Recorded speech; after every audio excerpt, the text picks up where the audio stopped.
Hello friends, आज आपण बनवणार आहोत शेपूची भाजी. हिवाळा असल्यामुळे आपल्याला बाजारामध्ये भरपूर भाज्या मिळतात आता. तर इथे मी शेपूची भाजी आणून व्यवस्थित नीट केलेली आहे. त्याच्यामध्ये कधी कधी येल्लो वगैरे पण असतात पानं, ती आपल्याला काढून टाकायची. कधी कधी गवत वगैरे पण असतं या भाज्यांमध्ये, तर हे सर्व व्यवस्थित बघून आपल्याला नीट काढून टाकायचं आहे. नंतर मी ती पाण्यात बुडवून ठेवली आहे व्यवस्थित, आणि मग आता मी चाळणीमध्ये घेऊन तिला तिचं जे पाणी आहे ते सर्व ड्रेन करून घेणार आहे. सर्व भाजी आपल्याला पाण्यातून काढून चाळणीमध्ये ठेवायच्या, जेणेकरून सर्व पाणी आपलं निघून जाईल.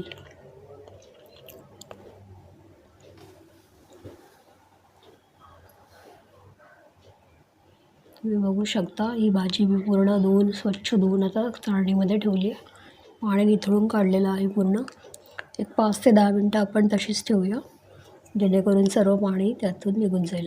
इथे मी तयारी केली आहे. 1 चमचावर मीठ घेतलं आहे, 8 ते 10 मिरच्या घेतल्या, लसूण घेतला. लसूण आपल्याला जास्त घ्यायचं आहे या भाजीसाठी. कांदे घेतले 2 चिरून. भाजी चिरून घेतलेली आहे आणि चाळणीमध्ये ठेवलेली आहे. आणि आता इथे मी मसालासुद्धा वाटून घेतलेला आहे. लसूण, खोबरं आणि मिरच्या हे मी वाटण तयार करून ठेवलं आहे. इथे तुम्ही कढई बघू शकता. कढई मी तापवण्यासाठी ठेवलेली आहे. 1 मोठा चमचाभर तेल आपल्याला याच्यात टाकायचं आहे. तेल जेव्हा गरम होईल तेव्हा आपण याच्यात कांदा टाकूया. कांदा आपण टाकूया तेलामध्ये आणि आता त्याला चांगला परतून देऊया. त्याला छान लालसर रंगावर भाजत आला की मग आपण याच्यामध्ये लसूण, खोबरं वगैरे सर्व ॲड करायचं आहे. ह्या भाजीसाठी जास्त तयारी करण्याची काही गरज नाही. पालेभाज्या ह्या नेहमी कमीत कमी मसाल्यामध्येच बनवल्या जातात. त्याला हिरवी मिरची, लसूण आणि खोबरं याचं जर वाटण असेल तर ते अतिशय सुंदर लागतात. पालेभाज्यांमध्ये विटॅमिन ए असल्यामुळे या आपल्याला खायला हव्यात. आपल्या नेहमीच्या जेवणामध्ये त्या असल्या पाहिजेत. हिरव्या पालेभाज्या खूप छान लागतात आपल्याला. भाकरीबरोबर किंवा चपातीबरोबर आपण त्या खाऊ शकतो. गरम गरम भाकरी आणि भाजी असेल तर खूपच छान लागते ती. इथे आपला कांदा आता आपण भाजतो आहे. मीडियम गॅसवर मी ठेवला आहे गॅस. गॅस थोडा फास्ट केला तरी काही हरकत नाही आहे. लक्ष ठेवायचं आहे त्याच्यावर. इथे मी शेंगदाण्याचं कूट पण घेऊन ठेवलं आहे. 2 चमचे मी शेंगदाण्याचं कूट. पूर्ण भाजी जरा भाजत आले की मी टाकेन. 1 चमचाभर मीठ पण घेतलेलं आहे. इथे मी लसूण, मिरची आणि खोबरं याचं वाटण करून घेतलेलं आहे. ते आपण कांदा भाजल्यानंतर ॲड करूया त्याच्यात. शेपूच्या भाजीमध्ये आपण मुगाची डाळसुद्धा जर समजा भिजत घालून ठेवली असेल 15 ते 20 मिनटं भिजत घालून नंतर ती पण जर आपण टाकली तरी तशी भाजीसुद्धा खूप छान लागते. पण इथे शेपूची भाजी माझ्याकडे खूप जास्त होती, त्याच्यामुळे मी त्याच्यात बाकीच्या डाळी वगैरे काहीच ॲड केल्या नाही आहेत. मी फक्त शेपूची भाजीच बनवते आहे. ते कांदा आपला सोनेरी रंगावर छान भाजत येतो आहे.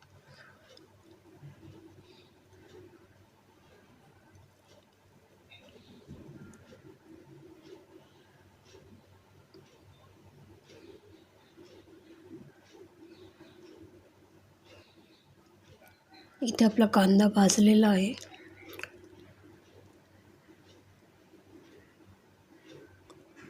आपण मिरचीचं वाटण जे केलं आहे ते त्यात टाकूया.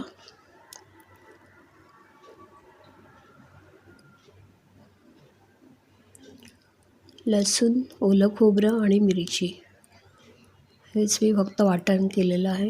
हे छान त्यात कांद्याबरोबर परतून घेऊया. भाजीसाठी लसूण जास्त वापरला की तो छान लागतो. बाकी आपल्याला जास्त मसाले वगैरे काही ॲड करायची गरज नाही आहे. भाज्यांना ऑलरेडी त्यांची एक चांगली टेस्ट असते. त्या जेवढ्या कमी मसाल्यामध्ये आपण बनवू तेवढ्या त्या छान टेस्टी लागतात. आता याच्यात मी नमक टाकलं 1 चमचा. तुम्ही तुमच्या आवडीनुसार कमी जास्त करू शकता ते.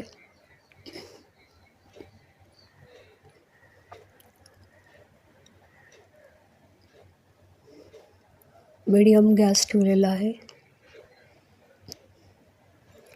जे वाटणाचं पाणी होतं मिक्सरच्या भांड्यामध्ये ते मी टाकलं आहे, जेणेकरून आपला जो मसाला आहे तो कढईला जास्त चिकटला जाणार नाही. आणि त्या मसाल्यामध्ये थोडं आपलं जे वाटण आहे ते थोडं भाजून घ्यायचं. हे वाटण छान भाजत आलं की मग आपण आता आपली भाजी जी आहे ती त्यात ॲड करायची आहे. चाळणीतून मी जी भाजी चाळणीमध्ये ठेवलेली ती पूर्ण आता याच्यामध्ये ॲड केली आहे. कढईमध्ये तुम्ही बघू शकता. आता मला ती छानपैकी हलवून घ्यायची आहे ती. आत्ता जरी आपल्याला ही भाजी भरपूर वाटत असली तरी आपण जेव्हा ती शिजवली जाते नंतर ती खूप कमी प्रमाणात होऊन जाते.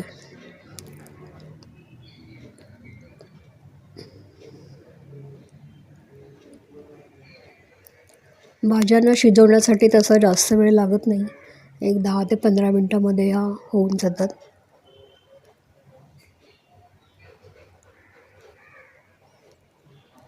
तर मी थोडं हे हलवल्यानंतर वाफेवर ठेवणार आहे ही अशीच. याच्यावर मी झाकेन थोडंसं.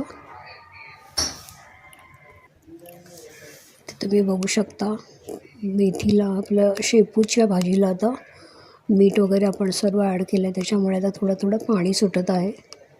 या पाण्यामध्येच ती शिजली जाते, त्याच्यामुळे आपल्याला एक्स्ट्रा पाणी टाकण्याची काहीच गरज नसते. आणि आता आपण हे झाकण लावूया त्याच्यावर, म्हणजे त्या वाफेवरच ती भाजी शिजवली जाते.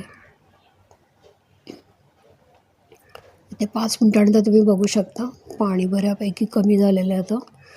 आणि आपली भाजी पण अशी शिजते आहे छान. मंद आचेवर आपल्याला हे शिजवायचं आहे. फास्ट गॅस करायचाच नाही आपल्याला. हळूहळू ती शिजून द्यायची भाजी. भाज्या जेवढ्या मंद आचेवर शिजतील तेवढ्या तशा छान होतात त्या. आता इथे आपण शेंगदाण्याचं कूट पण ॲड करूया.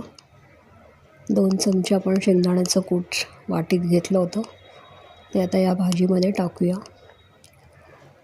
शेंगदाण्याचं कूट तुम्ही जे वाटून ठेवलेलं असतं ते टाकू शकता, किंवा जर तुम्हाला अख्खे अर्धे शेंगदाणे असं टाकायचं असेल तर तसंही उबडधोबडे शेंगदाणेसुद्धा तुम्ही टाकू शकता.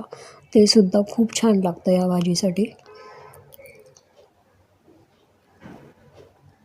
आपण भाजी चांगली हलवून घेऊया आणि परत एक 5 मिनटं वाफेवर ही भाजी शिजून देऊया. कारण याच्या शेपूच्या भाजीच्या मी त्या कोवळ्या काड्यासुद्धा त्याच्यात घेतलेल्या आहेत, त्याच्यामुळे थोडी भाजी शिजली तर ती चांगली लागेल. गरम गरम ज्वारीच्या भाकरीबरोबर किंवा चपातीबरोबर, भाताबरोबर खूप छान लागते ही भाजी. तुम्ही जरूर ट्राय करा, तुम्हाला आवडेल ही. काही लोकांना शेपूच्या भाजीचा वास येतो असं ते करत असतात, पण नॉर्मली बऱ्याच वेळा म्हणजे ती खूप छान होते ती भाजी. असं काही मला तरी काही असं वाटलं नाही आहे की कधी त्याचे ढेकर वगैरे काय येतात असे. करपट पण अशी छान लागते ती. इथे मी ज्वारीची भाकरीसुद्धा बनवलेली आहे, तुम्ही बघू शकता. आता ही गरम गरम भाकरी आणि भाजी असं आपण खाऊ शकतो. तुम्हाला जर व्हिडिओ आवडला असेल तर तुम्ही जरूर शेअर करा, ट्राय करा, आणि तुम्हाला हे खाण्यासाठी खूप टेस्टी लागेल, छान लागेल. तुम्ही माझं चॅनल लाईक करा, सबस्क्राईब करा आणि शेअर करा. Thank you for watching.